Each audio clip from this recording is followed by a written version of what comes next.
क्या कारण था कि मोहम्मद गौरी अफगानिस्तान और ईरान न जाकर हिंदुस्तान की ओर आकर्षित हुआ?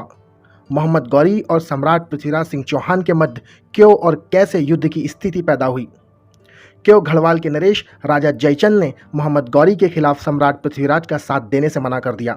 लेकिन कहानी शुरू करने से पहले मैं चाहूँगा कि आप मेरे इस चैनल को और वीडियो को लाइक करें, शेयर करें और सब्सक्राइब करें, ताकि मैं आपके लिए इसी तरह से वीडियो लाता रहूँ।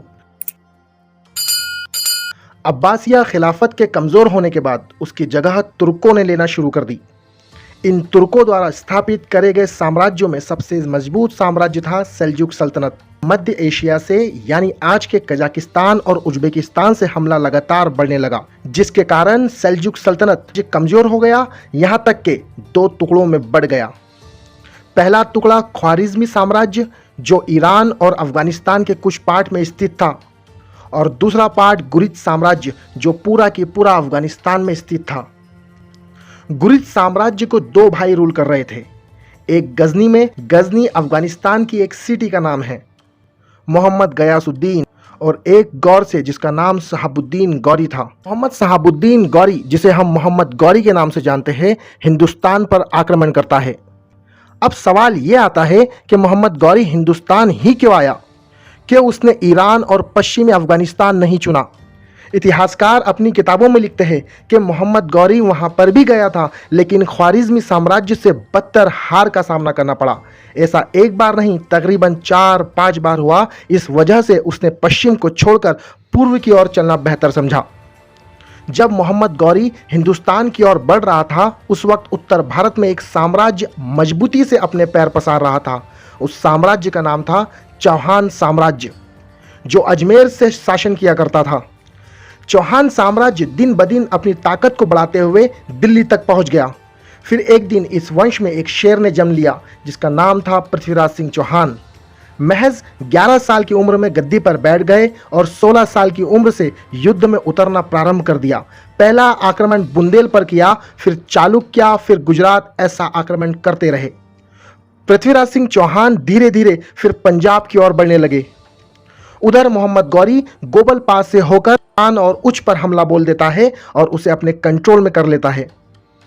अब मोहम्मद गौरी भी पंजाब का रुख करने लगा। ऐसा इसलिए क्योंकि वो जानता था अगर दिल्ली को कंट्रोल में लेना है तो पहले पंजाब पर कंट्रोल करना होगा, और उसने देखते ही देखते पंजाब पर कब्जा कर लिया। मोहम्मद गौरी ने ताबर हिंद का किला, जो आज पंजाब के भटिंडा में स्थित है, उस पर अपना आधिपत्य जमा लिया। इधर जैसे ही राजा पृथ्वीराज सिंह चौहान को यह बात पता चली तो उन्होंने आसपास के सारे राजाओं से बात की और एक स्ट्रॉन्ग अलायंस तैयार किया। यह अलायंस जो युद्ध में गौरी का मुकाबला करने वाला है।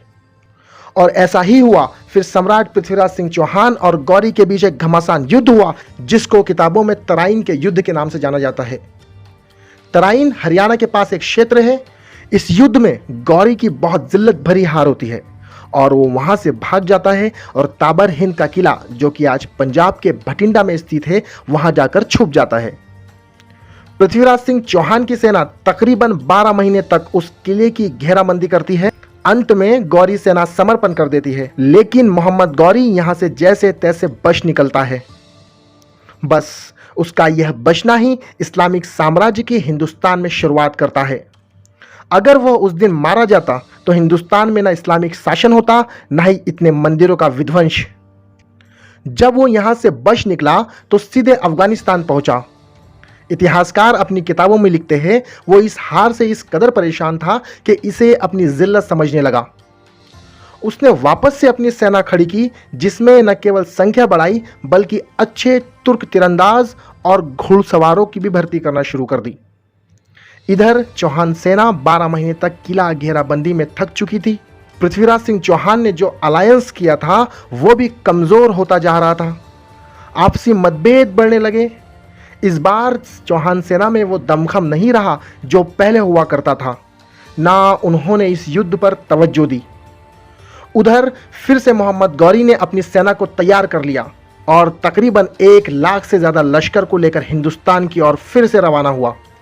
इतिहासकार अपनी किताबों में लिखते हैं कि जब सम्राट पृथ्वीराज सिंह चौहान को इस चीज़ का आभास होता है कि मोहम्मद गौरी हिंदुस्तान की ओर रवाना हो चुका है, तो पृथ्वीराज सिंह चौहान गढ़वाल के राजा जयचंद से मदद की गुहार लगाते हैं, लेकिन जयचंद मदद करने से साफ इनकार कर देता है। इसके पीछे कई कहानियां हैं।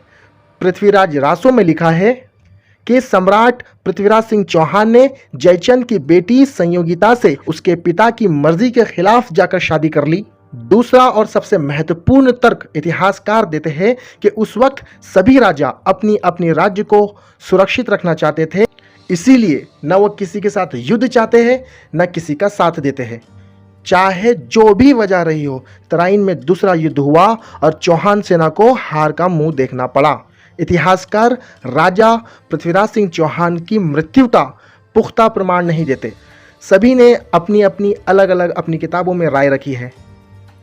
कोई कहता है कि पृथ्वीराज सिंह चौहान की जंग में लड़ते लड़ते मौत हो गई, और कोई कहता है कि पृथ्वीराज सिंह चौहान जंग से भाग निकले और उन्हें सिरसा में पकड़ लिया गया, और कोई इतिहासकार कहता है कि उन्हें बंदी बनाकर अपने साम्राज्य मतलब अफगानिस्तान में गौरी ने लेकर गया। अंत में मोहम्मद गौरी ने चौहान साम्राज्य को अपने अंडर यानी अपने आधिपत्य में ले लिया, जिसका प्रमाण हमें इस सिक्कों पर मिलता है, जिसमें एक तरफ मां दुर्गा की तस्वीर और एक तरफ मोहम्मद गौरी के नाम लिखा हुआ है। मोहम्मद गौरी ने दिल्ली को कंट्रोल में लेने के बाद वापस अफगानिस्तान लौट जाता है और दिल्ली का कंट्रोल कुतुबुद्दीन ऐबक के हाथों में छोड़ जाता है। बस यहीं से दिल्ली सल्तनत की शुरुआत होती है। अगर आपको ये वीडियो पसंद आया हो तो लाइक करें, शेयर करें, सब्सक्राइब करें।